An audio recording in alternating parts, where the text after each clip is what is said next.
नमस्कार साथियों, मैं कैमूर से संजय कुमार। साथियों, समय समय पर मैं नियोजित भाइयों के मनोबल को बढ़ाने के लिए आते रहता हूं और तथ्य के साथ। तथ्यहीन बातें मेरी नहीं होती हैं। मेरी बातें तथ्यहीन नहीं होती हैं कि झूठ की बातें मैं बोल दूं ताकि आप थंबनेल लगा दूं कि 9300 मिल गया। ऐसी बातें मेरे जिम्मे नहीं है। मैं जो जानकारी होती है, जिस पर क्लियर रहता हूं, वही बातें करता हूं। साथियों, पढ़ें कम, समझे ज्यादा, देखें पूरा खुलासा। आप चीजों को पढ़ते हैं लेकिन उन चीजों पर समझते नहीं हैं।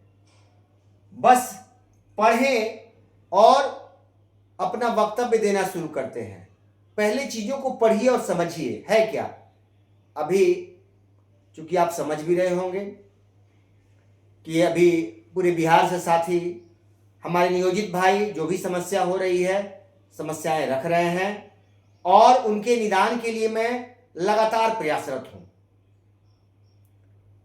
कई साथी संपर्क में हैं और प्रयास कर रहा हूं कि हमारे जिन नियोजित भाइयों की समस्याएं हैं वो हल हों। प्रयास मैं कर रहा हूं और कुछ हल हो भी रही हैं। हमसे भाई जुड़े हुए हैं वैशाली से। अभी देखिए, लगातार हम लोगों की चर्चाएं होती रहती थी, लेकिन मैं कहता हूं कि कुछ कारगर होता है तब मैं चीजों को रखता हूं। एक चीज मैं देख रहा हूं, दुख होता है कि हमें सफलता नहीं मिलती है तो भी हम YouTube पर ग्रुप में आ करके और चीजों को रखना शुरू करते हैं, फोटो खिंचवा करके डालना शुरू कर देते हैं। अरे आप सफल होइए, उसके बाद चीजों को रखिए ना भैया। कौन रोक रहा है? क्यों लोगों को हतोत्साहित कर रहे हैं? क्या जरूरत है? आप चीजों को लड़िए। आप वर्षों से बड़े पदों पे बैठे हुए हैं तो चीजों को मजबूती से लड़िए। हर चीजें हमें आउट करने की आवश्यकता नहीं होती है, लेकिन अपना अपना विचार, लोग कैसे लड़ रहे हैं, क्या कर रहे हैं, ये उनका विचार है। तो अभी वैशाली से हमारे साथी जिनसे हमारी लगातार बातें हो रही थी, हम लोग प्रभार को लेकर चर्चा, वो साथी फैज जी हैं जो +2 के शिक्षक हैं, ठीक है। और वो लगातार चूंकि प्रभार में हैं, लेकिन उन पर लगातार विशिष्ट विद्यालय अध्यापक के द्वारा प्रभार देने के लिए दबाव, डीओ साहब, डीपीओ साहब दबाव बना रहे थे कि नहीं प्रभार आप दीजिए। अब ये 714 जो पत्रांक है, ये 714 जो लेटर निकला, चूंकि 4206 लेटर के अनुसार उम्र आपकी बड़ी होती। आप कभी भी ज्वाइनिंग किए हैं, उम्र आपका ज्यादा है तो आप सीनियर हो जाएंगे, प्रभार आपको देना पड़ेगा। ये 4206 कह रहा था, लेकिन ये गलत था। मैं माननीय हाईकोर्ट में गया, माननीय न्यायालय को लगा कि नहीं इसमें गलती है, चूक है, तो माननीय न्यायालय ने इसको स्थगित कर दिया, ठीक है, स्टे लग गया इस पर। लेकिन उसके बाद 714 पत्रांक निकल गया। इसमें उम्र को तवज्जो न देकर ट्रेनिंग को तवज्जो दिया गया। वो मामला अभी चल रहा है। तो इस पत्र के अनुसार वैशाली के फैज जी को, वैशाली के हैं, वो लड़ाई जबरदस्त उनकी चल रही थी। अब जाके उप शिक्षा निदेशक तिरहुत प्रमंडल के द्वारा यह पत्र जारी किया गया है कि फैज जी ये सही है, ये प्रभार इनको सही है, सीनियर हैं। उन्होंने क्लियर किया इस चीज को। मुझे खुशी हुई, फैज जी से बात हुई, उन्होंने कहा कि नहीं भाई भैया जो है सो आदेश हो गया है। उनसे लगातार 15 दिनों से मेरी बात हो रही थी, लगातार हम लोग प्रयासरत थे। मेरा जो अनुभव था मैं उनको सहयोग कर रहा था, वो सहयोग कर रहे थे, दोनों आदमी मिले हुए थे, कई जगह से हम भी परामर्श ले रहे थे। तो आज सफलता मिली कि नहीं, वही प्रभारी वही सीनियर हैं।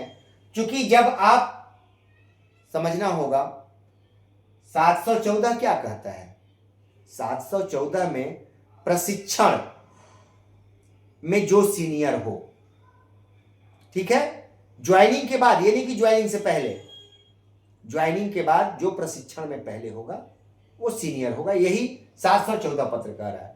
और वहां हमारे डीओ डीपीओ साहब कह रहे थे कि नहीं, चूंकि ये विशिष्ट हैं, राज्यकर्मी हैं, इसलिए सीनियर होंगे। यही दुर्भाग्य है कि बड़े पदाधिकारी होकर भी चीजों को समझते नहीं हैं और प्रेशर बना देते हैं, लिखित रूप में नहीं निकालते हैं, लेकिन प्रेशर बना करके ऐसा कर देते हैं। इसमें जब 714 में स्पष्ट है कि तीनों की समेकित सूची, तो फिर यहां विशिष्ट विद्यालय अध्यापक नियोजित की बात ही खत्म हो गई। लेकिन उस पर भी राजनीति करनी है, कई लोग उस पर राजनीति कर रहे हैं आज भी कि राज्यकर्मी हैं इसलिए सीनियर होंगे। हमें कहाँ दुख है, राज्यकर्मी सरकार बना रही है तो भैया इसके लिए भी राज्यकर्मी कहते हैं, हम कहाँ रोक रहे हैं, दुख हमें नहीं है।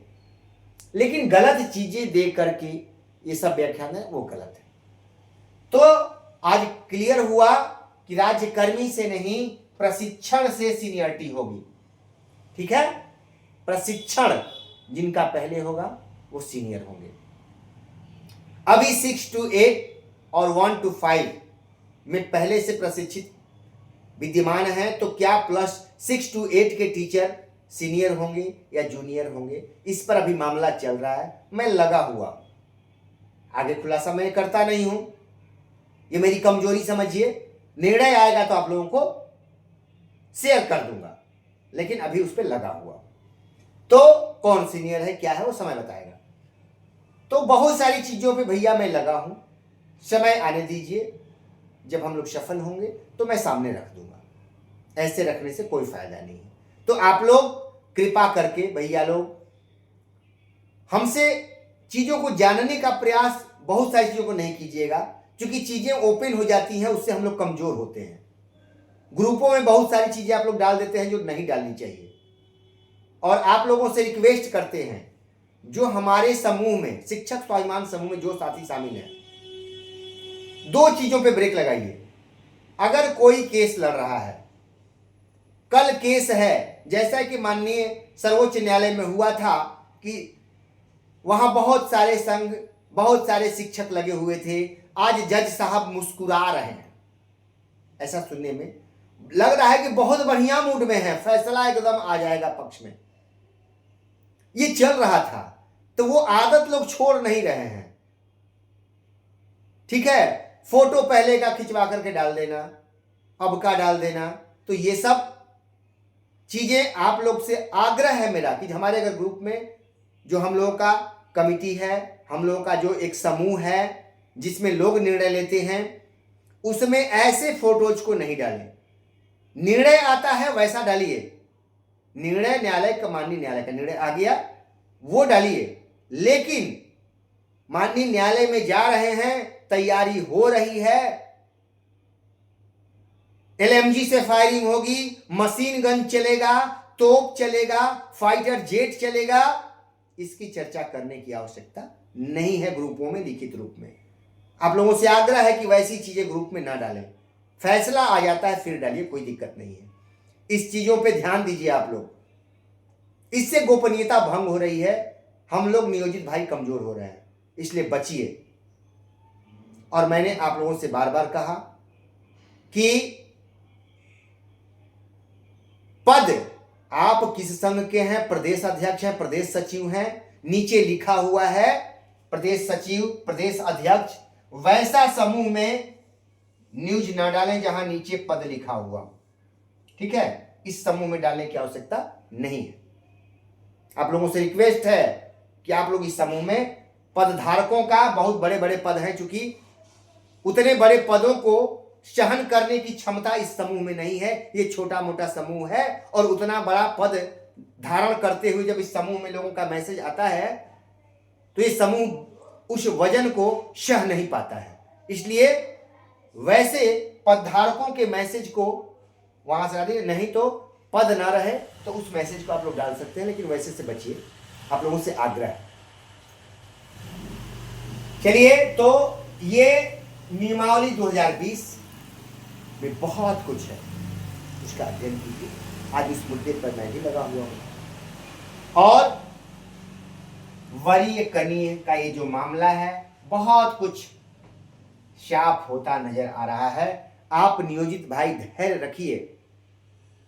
मैं लगातार कई मुद्दों पे लगा हुआ हूं और विजयश्री मिलेगी तो चर्चा करूंगा, अन्यथा चीजों को